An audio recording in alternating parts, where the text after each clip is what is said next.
Hello. Welcome, welcome. Bring this down a little bit. There we go. You guys can let me know how that music is.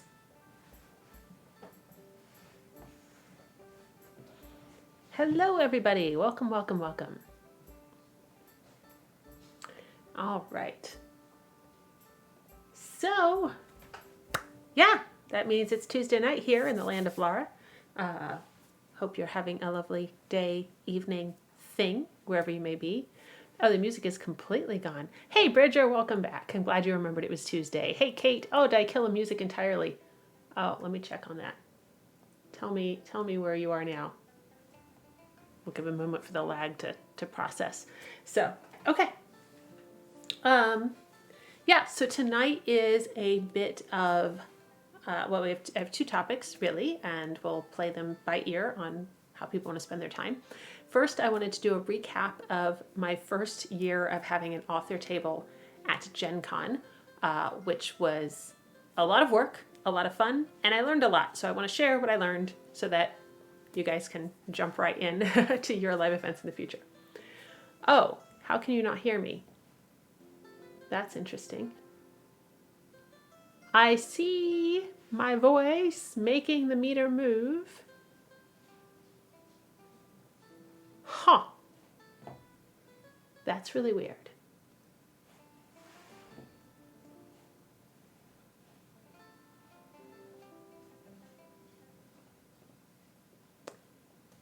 All right. Please tell me if you hear words coming out of my face. I have killed the music. Okay, yeah, so I've killed the music. I didn't do anything to my mic. The heck? What is up? Okay. I don't understand.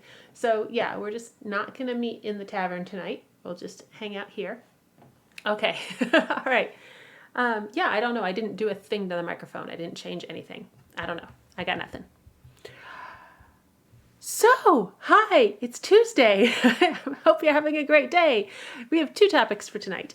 I'm going to do a recap on my experience at GenCon, what I learned, what I would do differently the next time, and basically try to save you guys some time and effort and money in the future. And then NaNoWriMo is coming. Dun, dun, dun. It's like winter is coming, but with more words. So we want to talk about that and start getting prepared there. And I have a giveaway.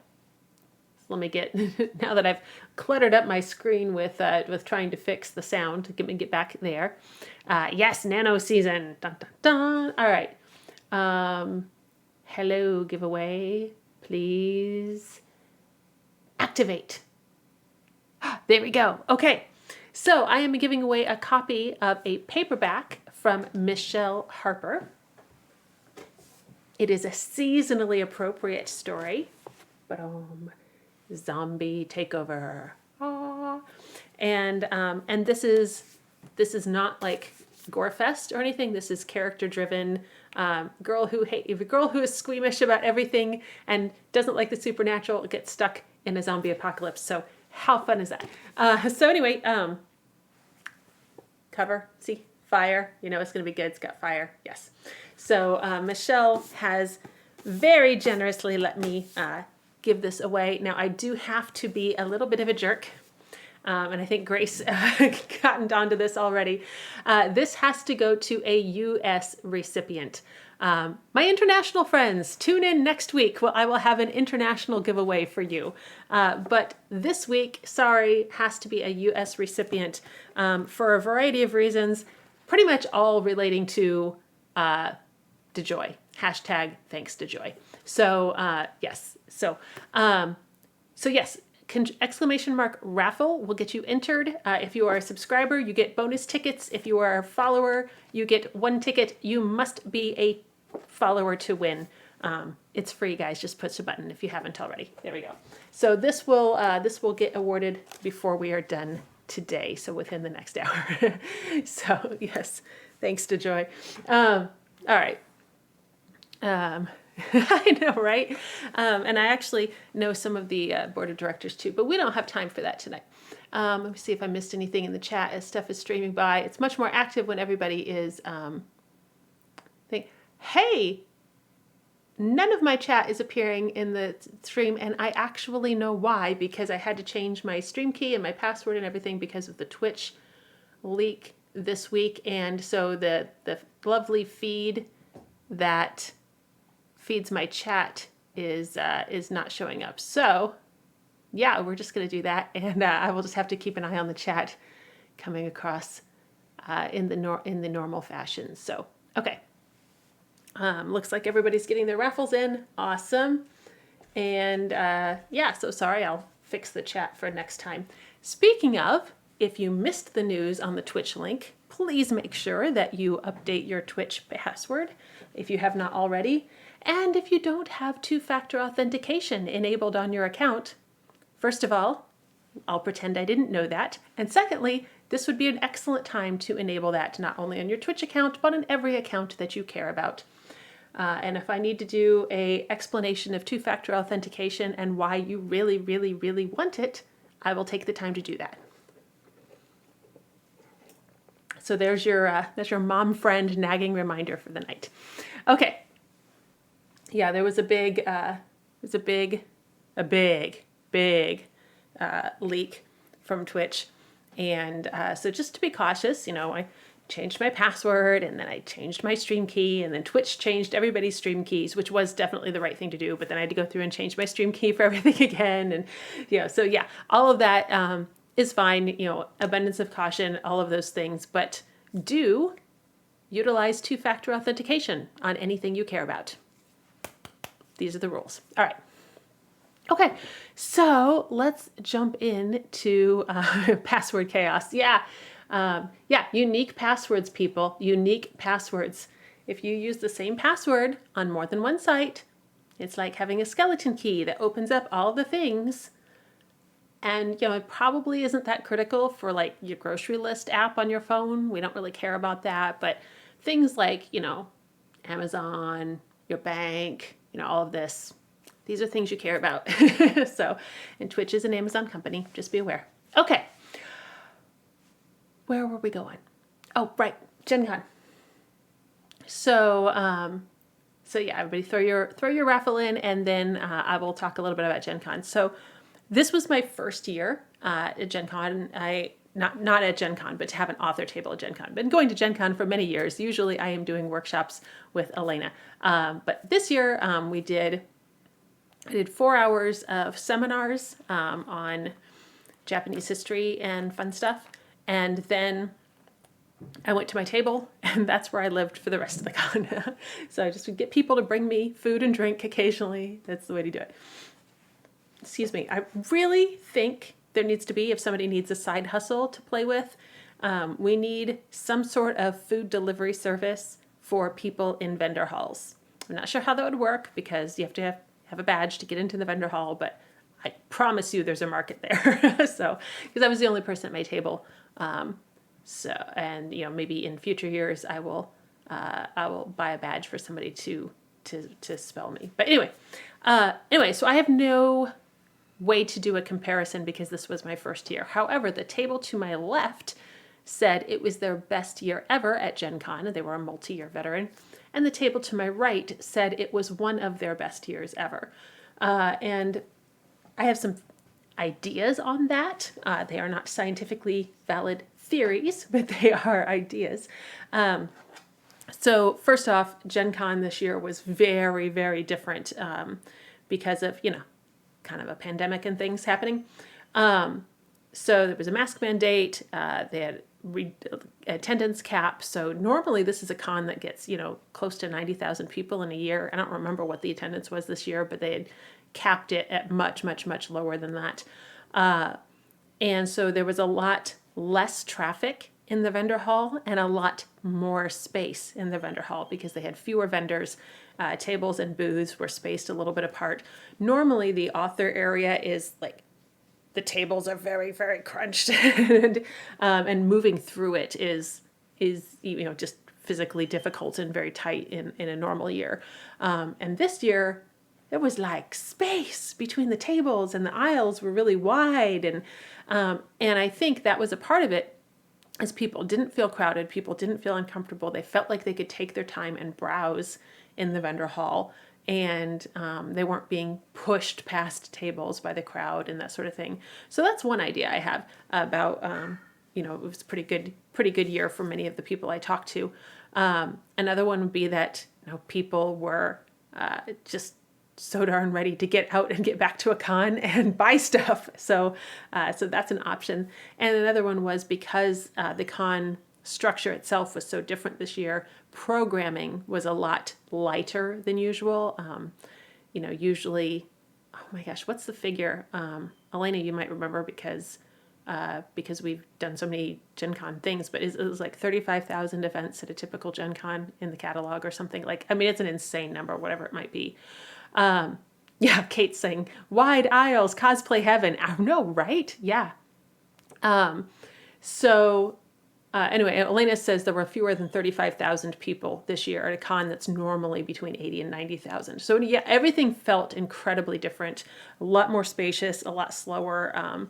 And so anyway, what it just translated into, I think people felt more comfortable spending more time in the vendor hall, and maybe spending more time in the author area where they might not usually spend as much time. I don't know. I can't say for certain. These are just ideas I'm playing with, but people around me seemed to think they were having a pretty good year. I had a pretty good year. If I had just counted only, my cost outlay and then the books that I sold, I would have made bank, like decently. So that's good. Now, I did buy into the Pin Bazaar program because this was my first year, and I figured, go hard, right? Like, don't do this halfway. I wanted people, I knew that in normal years, it's a bit of effort to get attention out in the author area. We're not in the dead center of the vendor hall, and it is quite crowded, as I said, in normal years. So I bought into the Pin Bazaar program so that I would have a special limited edition GenCon enamel pin for people to come to my booth to buy. And that I was hoping would drive traffic. And yes, people on either side of me, you're welcome, because it did definitely drive traffic. And actually, I'm going to grab one of those and show you, because I honestly don't remember if I have shown it on the stream or not, and it's kind of cute. Right back.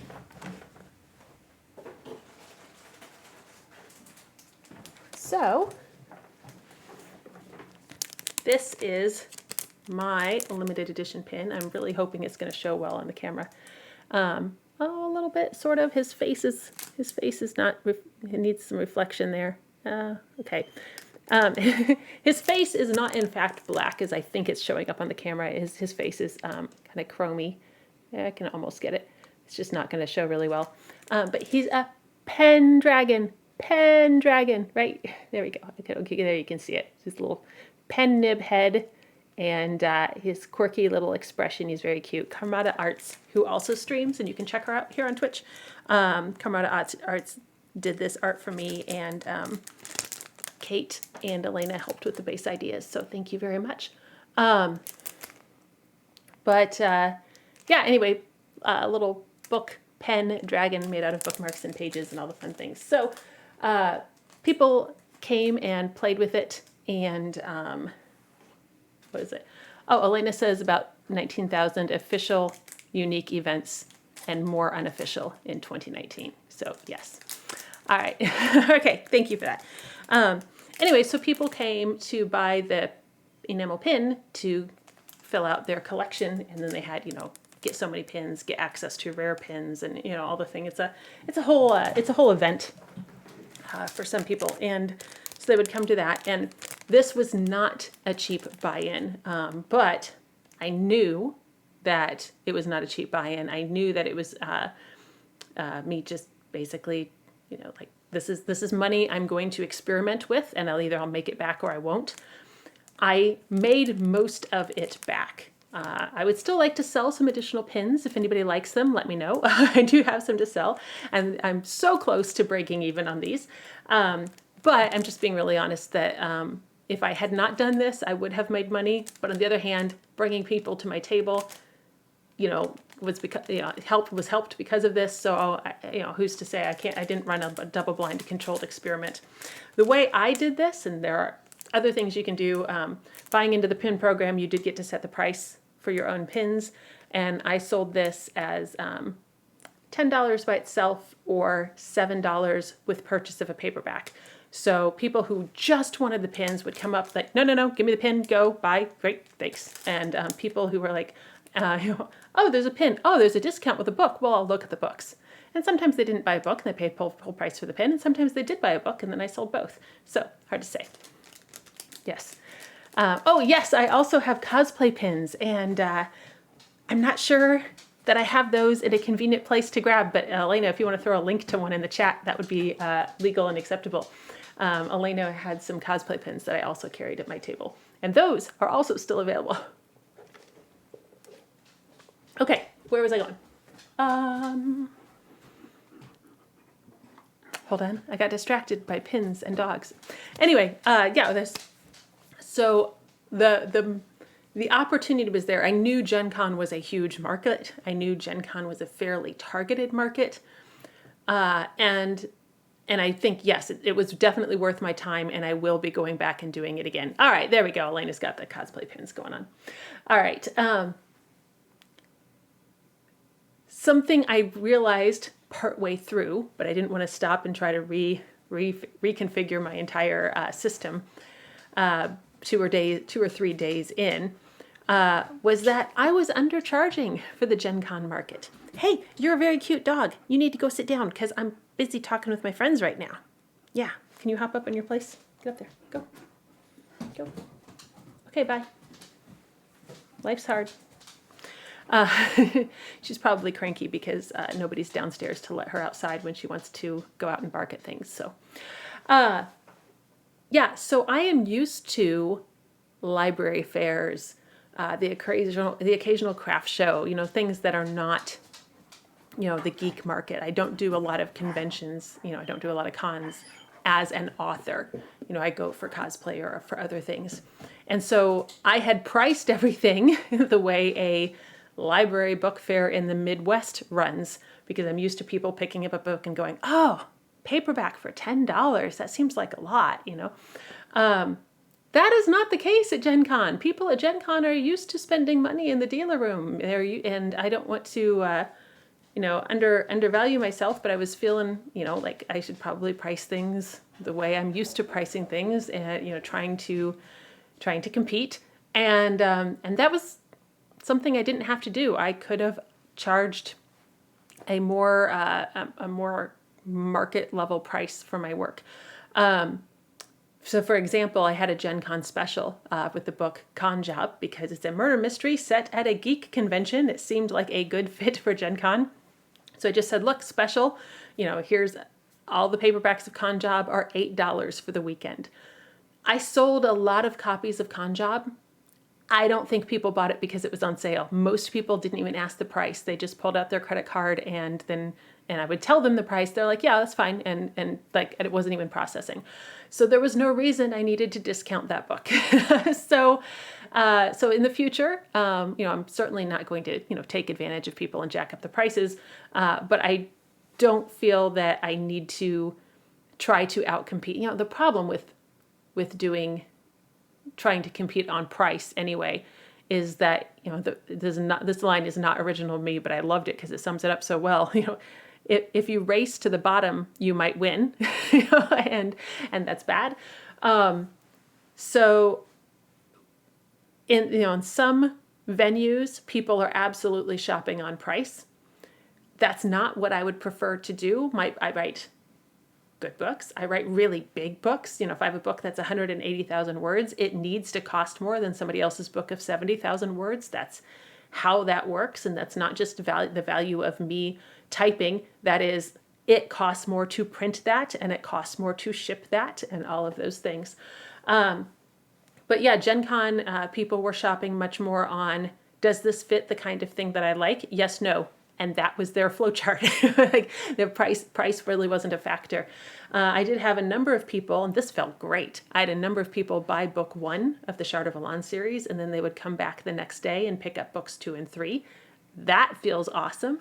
And again, I had bundle discounts. So if people were, buying all 3 books, I would give them a discount for that. And I think that may have helped sell a couple of books.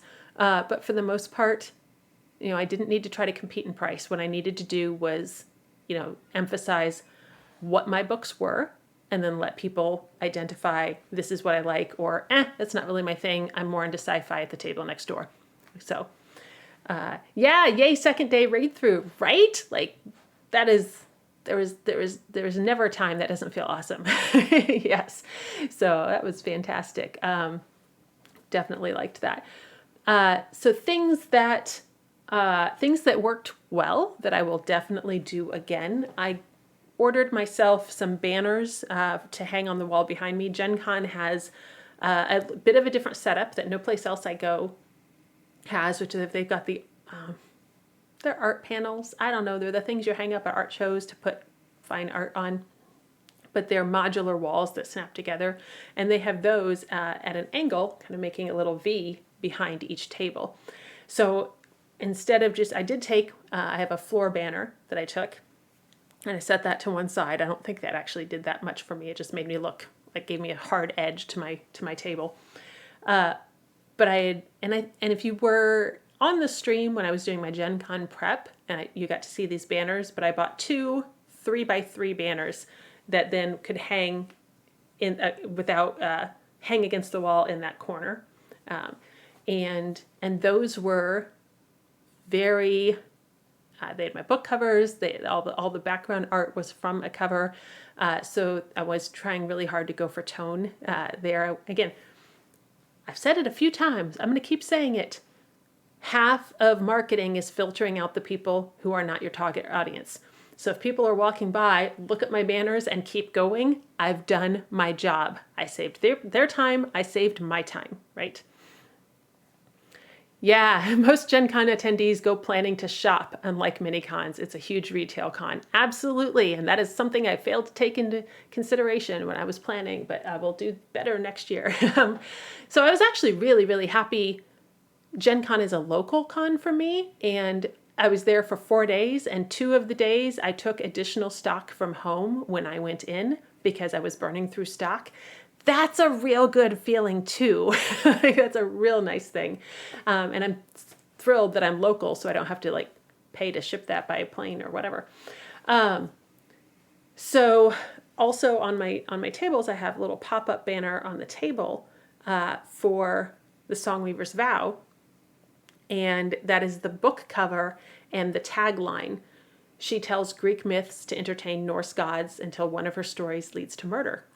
So it's just the book cover and that tagline, and it's just a little pop-up banner. I also had a sign that just had the cover only of Shard and Shield. And then I had the books, obviously, on display on the table.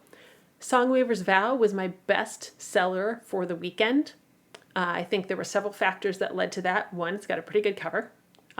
2, it's a standalone, so you don't have to worry about, oh, am I getting into a series? Well, I like the whole series, that kind of thing. It's standalone. It's so easy to pick up. And 3, it's got that banner with the tagline on it, whereas Shard and Shield also has a pretty cover, but does not have a tagline. So guess what I'm ordering for my next live event is a pop-up banner with the cover and a tagline to try to help get that stuff moving. Hey, please stop making noise. Thank you. Okay.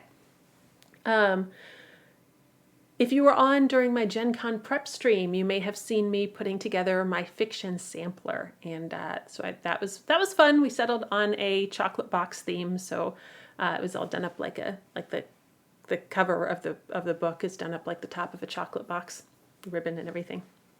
And I did not do in the beginning a great job of pushing that. So lesson learned, I need to be more proactive about saying, hey, would you like a totally free book to download?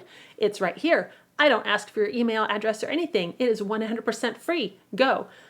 because once I started mentioning that more often and more proactively, people really liked it. Oh, this is a great idea. I love free stuff, you know? And so then they would pull out their phone, scan the QR code, and get a free book. Who doesn't like free books? Okay, so this is not a totally free book. This was a sampler. So I had, oh my gosh, I don't know, maybe 12 things in there. I had one complete story, one complete short story, and then a lot of excerpts or first 4 chapters or something, so that people would be able to browse through and say, oh, I really like her urban fantasies, but I'm not that crazy about her epic fantasy. And then they could, you know, click to get the rest of the story. And so people loved that concept. I did not get as many clicks, as many buys out of that as I would have hoped. But on the other hand, I really didn't push it that hard, and from a percentage basis, it wasn't that bad a ratio, and I should have prepped those numbers so I had them here, and I didn't. But it's not, you know, from a percentage basis, you know, the number of people who clicked on a purchase link out of my free sampler probably means it's worthwhile. I just need to do a better job of handing out the free sampler, if that makes sense. And yes, I was using tracking links in the sampler so I would know how many people clicked the links. Okay, I don't know who clicked the links. Don't need to know who clicked the links. I just know people did click to buy. So,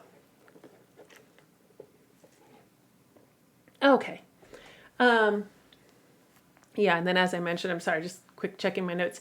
As I mentioned, I am going to raise my prices for next year. Again, the goal is not to rip people off, but also my expenses at GenCon were much, much more than my expenses at, you know, a local library book fair.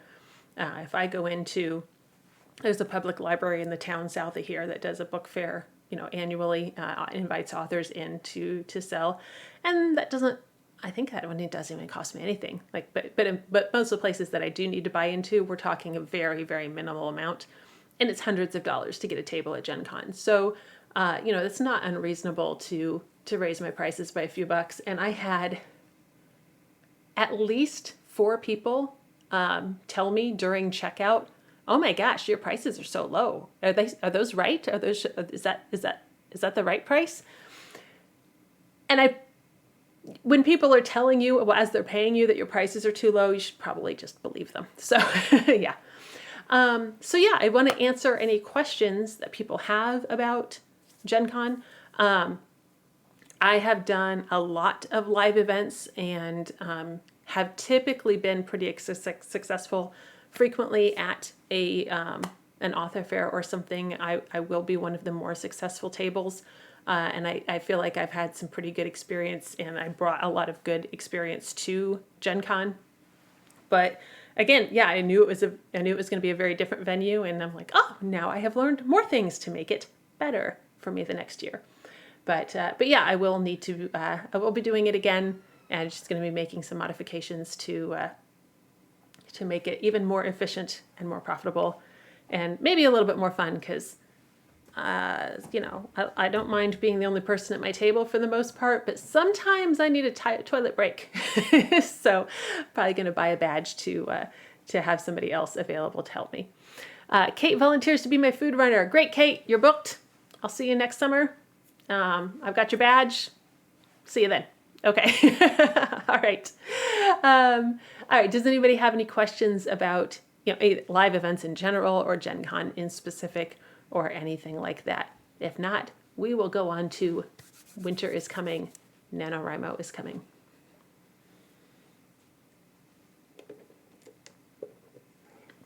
Hello, Kyle, welcome. We're just wrapping up our GenCon recap, and we're about to launch into NaNoWriMo. So let's actually just go ahead and do that now. So, again, sorry, real quick, if anybody drifted in late, we are running the raffle. I don't know if that is showing up in the chat or not, but ! raffle to win a paperback. Sorry, this week it's US only. Next week I will have an international raffle. So sorry. So there we go. Oh no, what did I do with the book? I've misplaced the book. This book right here. Zombie Takeover by Michelle Harper. Zombie Takeover. Michelle Harper. All right, there we go. All right. Jumping on in. Okay. Oh no, Grace says, note to self, stop lending out books. I can't find my copy of Con Job. I'm sorry. I would ship you one, but hashtag thanks to Joy. So yeah, I'm sorry. Okay. All right, so let's talk about Nano. NaNoWriMo, real quickly, I just want to introduce it because actually I talked to several people recently who were not aware of what NaNoWriMo is. So I directed them to the website and gave them a primer, but real quickly, if you're not familiar with National Novel Writing Month, NaNoWriMo, first of all, yes, it is an international event, not a national event. And I have had a conversation with, the current, I guess he's the CEO. I don't know. Does Nano have a CEO? Whatever he is, he's the president, the CEO, something. Anyway, he's like, yeah, I know, but we can't change the name now, which I kind of get because that is definitely their brand. So it is the International National Novel Writing Month. So that is when people sit down. Nominally, the official goal is to sit down during the month of November and write 50,000 words in a new work of prose, probably fiction. However, there are no NaNoWriMo police, and you can do what you want. So there is also a huge amount of support for being a nano rebel, as the phrase goes, which means rather than 50,000 words in a new piece, I'm going to do 50,000 words in a novel that I was already in progress, or I'm going to do 20,000 words in 2 short stories, or whatever. Okay, I write epic fantasy. For me, 10,000 words is a short story, but maybe for other people, that would be multiple short stories. The point is that you can do many things. It's really the best way to utilize it is as I'm going to take this month to focus on my writing in a different way than I do normally. And if you are not familiar with NaNoWriMo, or if you're not sure how to get the most out of it, I would strongly recommend you visit my episode that I did on that last year. And I've got a blog post on that, and then that stream, and together have a lot of ideas and tips on how to get the most out of NaNoWriMo and how it can really help you wherever you are in your writing career, because it is so flexible and so adaptable. Grace says, thank you for mentioning the international aspect. Yeah, I think they when it got started, nobody had any expectation that it would become what it has become, and now it's just so permanently baked into the branding. NaNoWriMo just isn't. Yeah, I know. So, but you're correct, because absolutely people all over the world do NaNoWriMo, and that's where it is. Yeah, Bridger says it was like 23 people the first time. Right? Yeah, it's like people just sitting around like, hey, let's do a challenge, let's do a thing. Oh gosh, it's exploded. So now it's this big nonprofit. Here's like, let's talk about getting prepared for National Novel Writing Month wherever in the world you might be, and then definitely feel free to throw your ideas into the chat so we can do this. Oh, great! And the raffle is ended, so let's go officially choose a winner and then come back for nano tips. Dun dun dun dun dun. All right. And the winner is, and just so everybody knows, I'm using Streamlabs to run the raffle and randomly select a winner. I have no input on this, but I'm not going to take the time to try to get it on screen. And Sewing is Half the Battle is the winner. That is an Elena. Elena, you have won the zombie takeover. Ta-da! So I will get that to you. And everyone else who is interested, it's by Michelle Harper. You can acquire it easily at your favorite retailer all over the places. Elena says, woot, fantastic. Okay, sweet. Let's jump back and talk about Nano. So, I have no idea where I was going. So sorry. So shiny raffles. All right. The first thing is to decide, like, what do I want to get out of NaNoWriMo? Do you want to start a new book? Do you want to finish an existing book? Do you want to work on several projects? There are many ways you can do this. So Kate says it's going to be some serious shipping to get that book to Elena. Right? Right? Very difficult. Might take a whole day to get there. Yeah. So, and I have not yet decided what I'm doing. I am probably going to try to wrap up an existing manuscript for Nano this year, but I might also start some new stuff because I don't know if I have 50,000 words left in the existing manuscript. And so I might do a little bit of A and a little bit of B and mix and match my columns. The point is you can do all of those things. So just decide what you want in advance. Then you have the choice of, and I know a lot of the people in this chat are Nano veterans, but one of the things I recommend for NaNoWriMo is it's a great time to experiment. If you normally do things in one way, but it might not be your most efficient guaranteed way, use Nano as your experiment phase. Because one, it's all about pushing your limits and anyway, okay? And two, it is a set duration. It is the month of November. So if you try something new and it is a hot dumpster fire and this was a terrible idea, it has a fixed end where you have a point to say, look at my data. Oh, that didn't work at all. Or look at my data. Oh, it felt really uncomfortable because it was new and different, but the data says it works really well. Okay. So it gives you a fixed experiment phase to play with things. So Grace says, several things stuck between draft and publishing, so that make it an editing or publishing Rimo. Yeah, absolutely. It's your time. Do what you want. Kyle, if you are asking about Zombie Takeover, this one is a paperback. Yes. Grace, you can count words for editing because there actually is an official scale for the camp NaNoWriMos in the summer times. I'm sorry, summer in the Northern Hemisphere, and inverted for you Southern Hemisphere folk.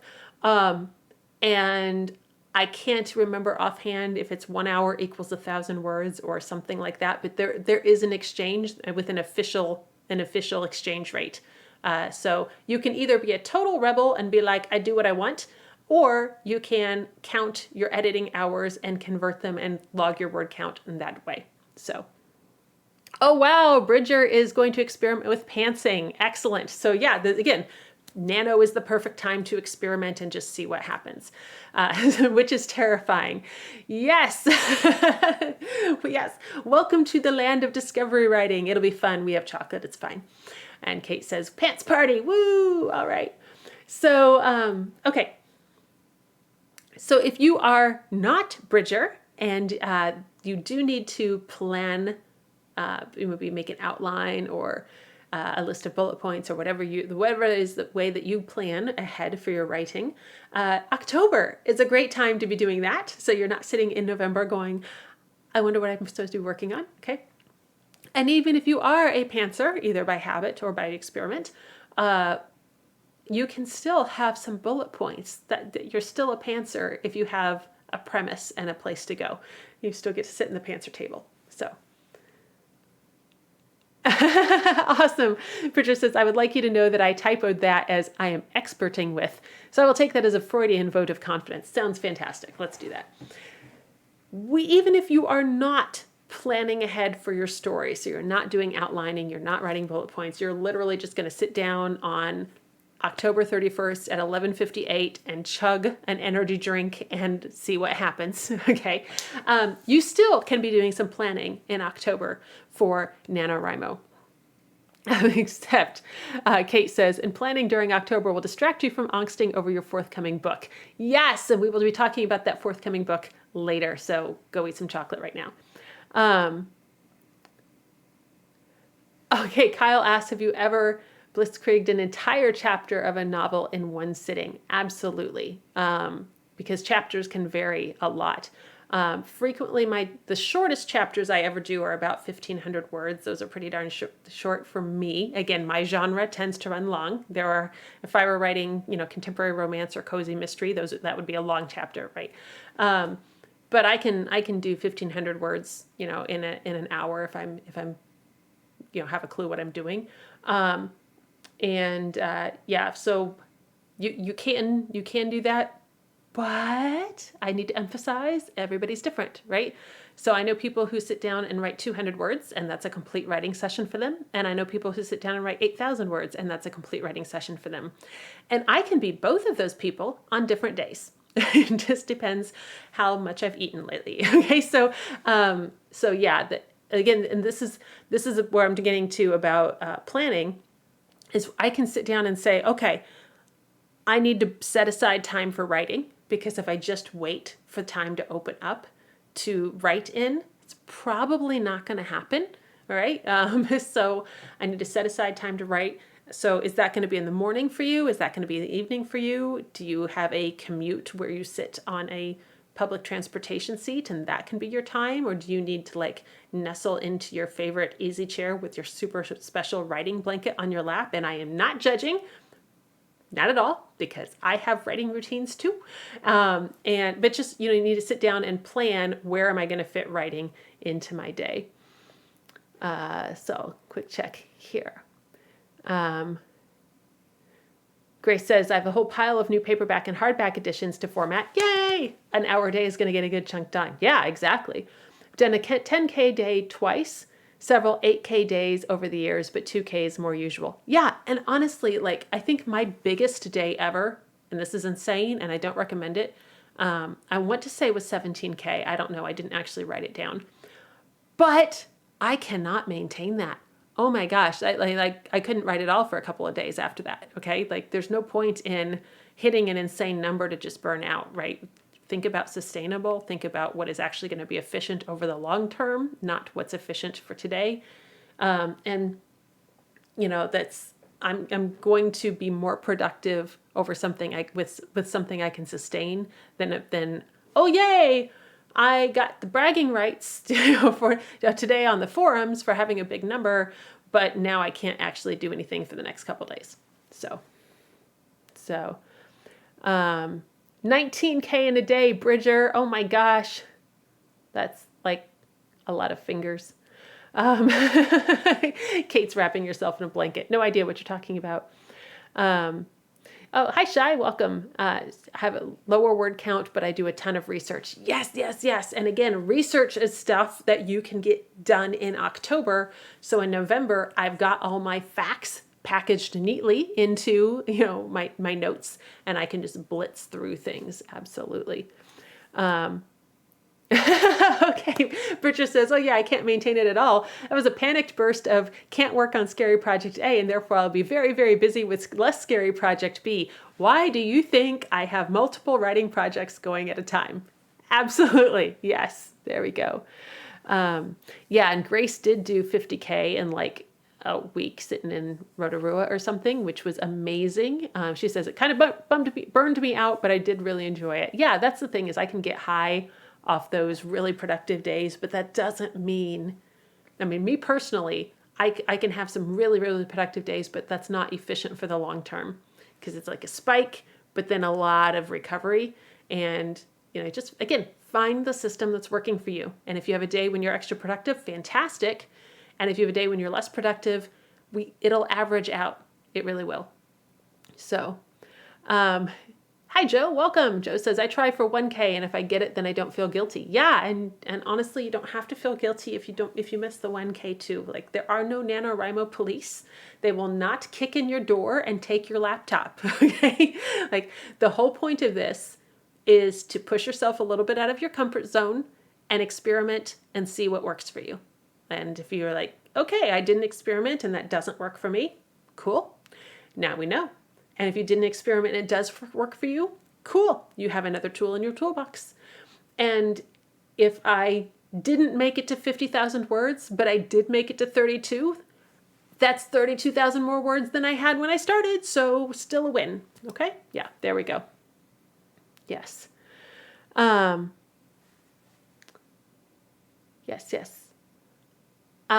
Yeah, and okay, sorry, there's a little conversation going on between Shai and Grace. Yeah, you can log word counts and things on the site outside of NaNoWriMo. They have an account. You can keep track of things in year round, I'm pretty sure. But yeah, the official fun is in November. So, all right. Okay. So if you've set aside your time that, this is going to be where I make time to write, whether that's the same time every day or different times a day, whatever, then we're ready to the next step. And if you are not doing the same time every day, if your schedule is going to vary by day, as mine does, then this next step is even more important. And this is where we are going to build in some environmental cues. And I know Bridger just sat up and got all excited in their chair because this is where the behavior fun gets to come out. So yeah, we have environmental cues that help us to whether we're aware of them or not. They're extremely effective at prompting behaviors in us. And if you are like for me, if I sit down in front of the TV, which I don't tend to do a lot, but when I do, I want to be snacking. This is the habit I have built. Television is the cue to put food in my mouth. So it's probably a good thing that I don't sit down in front of the TV a lot. But that is I'm just aware that is the thing. That is the cue. You probably know people, smokers who tend to, sit in a certain chair and then they want a cigarette. Or, these kinds of things are, they're real. Bridger says, me, LOL. Yes. Okay, Grace says, a writing hat. Ooh, Grace, please tell us about this writing hat. There are many things that we can use for environmental cues that we're just going to use consciously for good, rather than like the television cueing Lara to put junk food in her face. So common ones would be music. I'm going to play either a certain playlist or even a certain, a certain style of music, or even a very specific collection of songs for a specific project that we're working on or something. But I'm going to have music. I don't tend to make playlists by project. That's not how I work. I have writing music, which is a playlist of like 35 or 40 hours of particular ambiance that I'm going for. But some people make a very specific playlist for this project that they're working on. And if that's helpful to you, do that. I will write either in silence or I'll have my ambient writing music going on, which is usually like a lot of epic stuff, 2 Steps from Hell, those kinds of things. And that's what's useful to me. If I am not in a good oral location, for example, I know Kate spends a lot of time writing in coffee shops. That makes me crazy. I will gnaw my arm off because I can't work in that environment. But then, headphones, thank you. Okay, these kinds of things. The hat is just a plan right now, says Grace. I'm going to sew it and reserve it for writing only, as I wear a lot of hats generally, so none of the existing ones is going to be special enough. Yay! Yeah. Oh, great plan. Kate says, but then the sickness came. Yes, I know, I'm sorry, but yeah. Bridger, I was actually going to mention your focus blanket because I've seen you post about it on social media. And I freaking love the concept. So Bridger has a focus blanket, which is also a passive cue for the dogs that mom can't come to the phone right now. Please leave a message, which is a great way to say that. Your needs will not be met unless it's emergency. Don't ask while the blanket is on. Yeah, so I wasn't going to call you out specifically, but I was going to mention the concept, and I'm glad you mentioned it here, that blanket is a visual cue to your pets. Hi, mom is playing with her imaginary friends right now and is not available, okay? And it is also a huge cue to the person wearing the blanket that we have entered this mode, we are in this phase. So yeah, so that is great. Yes, Grace can also just hop up to Rotorua for speed writing. Limited internet and hot springs are part of that, yes. And for those of us who don't have access to a geothermal hotspot for writing focus, we have focus blankets and playlists. Yes. So another thing you might consider is a specific drink. This is my writing drink. So whether that is hot chocolate or a particular flavor of coffee or whatever, but something else that's like, now this is I'm creating my environment here. I seem to have misplaced my geothermal hotspot. Darn. Yes, Bridger, I know, right? Kate says, I like the idea of New Zealand being a focus cue. Right? Let me just hop on a plane and go write a book. Absolutely. Yeah. So location, if there is a specific chair or a specific spot on your bed or something, like the bed is a sleeping area, but the bed plus my special blanket turns it into a writing area. Okay, these are all options to play with. The idea is just being that you are creating something that puts those environmental cues into effect so that when I sit down and I have my drink and my blanket, now I am in my imaginary friend's world and we're having a conversation. Okay, so yeah. Or Okayama. Yeah, okay, you know what? I was supposed to be getting on a plane in 2 weeks for Japan. That's not happening. Let's not discuss it. Okay.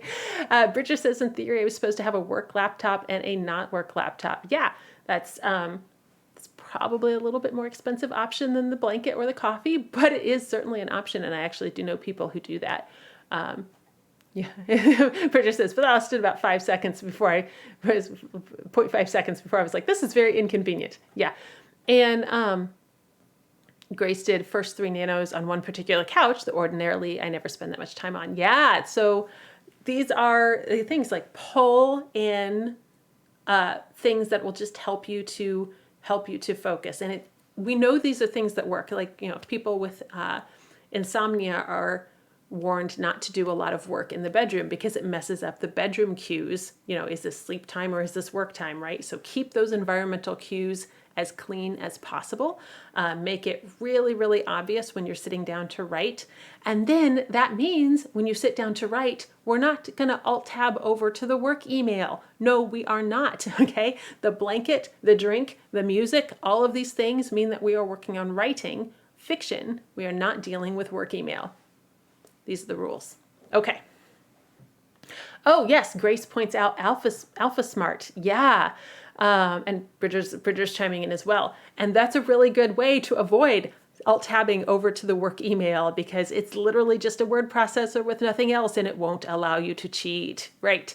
The other thing that I will do and I don't do this in all my writing sessions, but I do this in a crunch session where I'm trying to get stuff done as quickly as possible for whatever reason, nano or something else. And so what I will do is anything that is happening on my laptop is actively putting words into the fiction document. And anything I need to do that's other than that, like, oh man, I just need to look up really quickly, what year did this kind of carriage come out or whatever. That all happens on the phone. And I don't like, I'm Gen X, so I don't like doing a lot of computery work on my phone. This is for quick things, not for long-term things. So I will get that done as quickly as possible so I can get back to a proper keyboard that's not operated by thumbs. And so that helps me to not get distracted when I'm doing, just a quick check for something.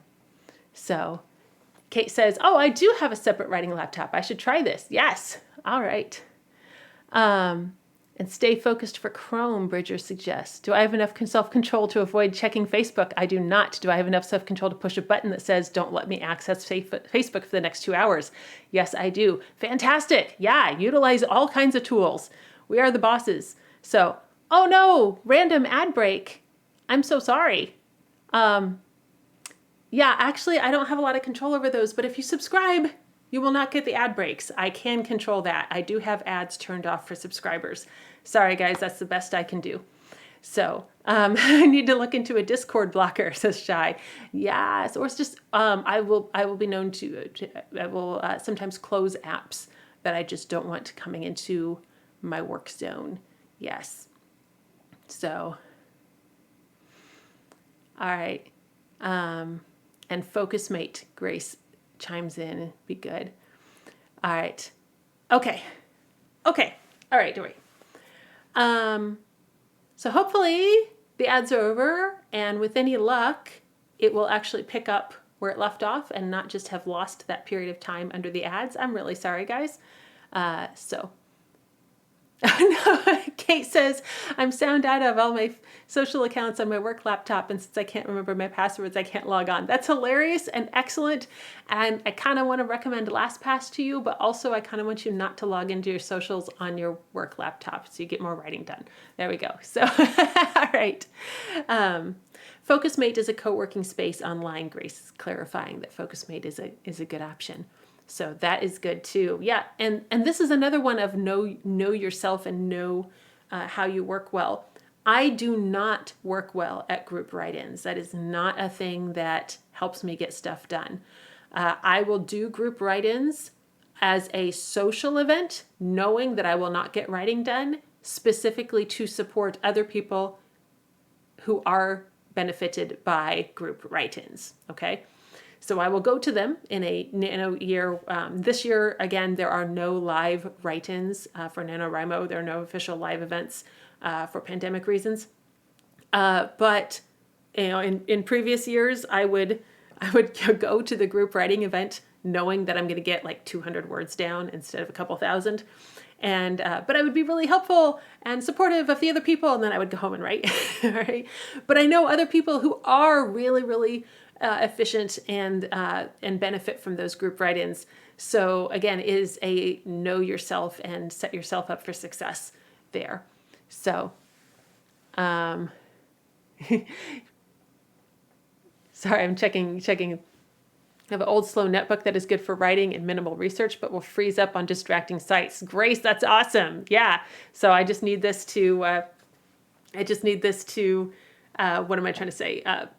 Take my words and record them, but don't do anything else. That's great.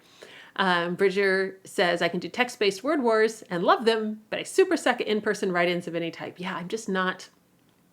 That's again, it goes back to the coffee shop environment. That's not how I work best. Yeah. If anyone is existing near me while I'm trying to write, the brain won't go.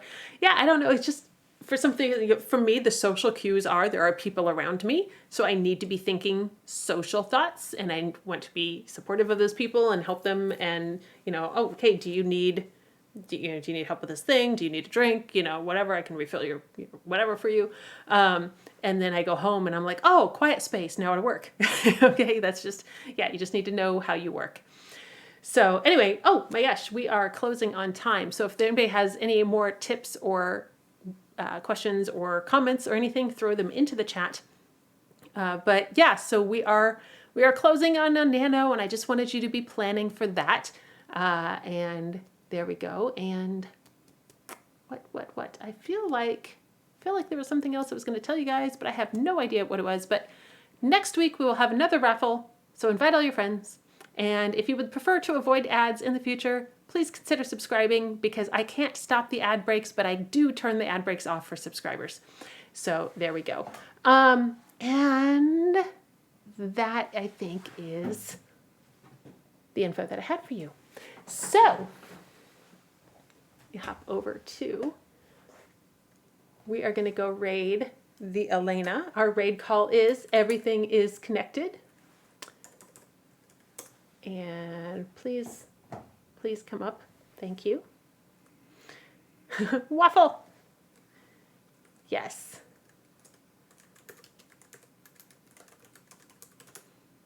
Oh, Elena's having audio issues. Give you 20 seconds. All right. I will vamp for the 30 seconds. Vamp. Okay. Actually, this is a good month to talk about vamping. And one of the things that I am considering working on for NaNoWriMo. First of all, obviously, I need to wrap up Kin and Kind, which is in revisions, and I hope is in final revisions, but I don't actually know if the revisions are final yet, so I'm just going to eat a lot of chocolate. Then I also want to wrap up The Poet's Eye, but I'm pretty sure I don't have 50,000 words left in that. That should be really, really close to done. So, and that is the serial that is ongoing, but I will be talking about some options that I might be doing with that then. Oh, it's really fun. This is connected in my head, I promise. The Poet's Eye is a serial. One of the ways to access the Poet's Eye is to be on my Patreon.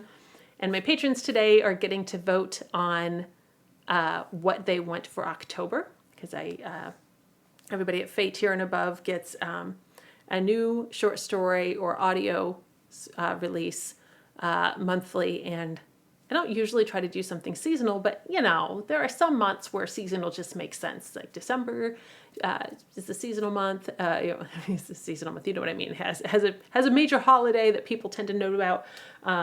And October has a thing that in the United States anyway, Halloween is a really big deal. It's just, you know, as a fun cultural event. So, oh, hey, Shy, thanks for subscribing. I appreciate that. Yay! And anyway, so I gave him the option of either this particular Halloween story, this story set in Heian, Japan, about a female onmyoji fighting a Lovecraftian horror, which was written for a specific thing but was not actually published there. So so it's available, and so specific with like Lovecraft in Heian, Japan. That's never going to find a publishing home elsewhere. So that's an option. Or like, let's do a live chat with me about, you know, ghost stories in my family, and that time a ghost story may have saved my life. And so I gave them 3 options, and I went and checked on the poll today, and I had 3 votes from 3 people in 3 different categories. So I don't know. I need to go check on that when we're done and see where those votes are going down. So anyway, we are going to hopefully go raid Elena at this time. Thank you guys for joining me. And I had something else I was going to say, but it's totally gone. So I don't know. Oh. And then I will see you guys next week. Bring your friends for the raffle. And remember, our raid call is Everything is Connected. Take care. I'll see you next week.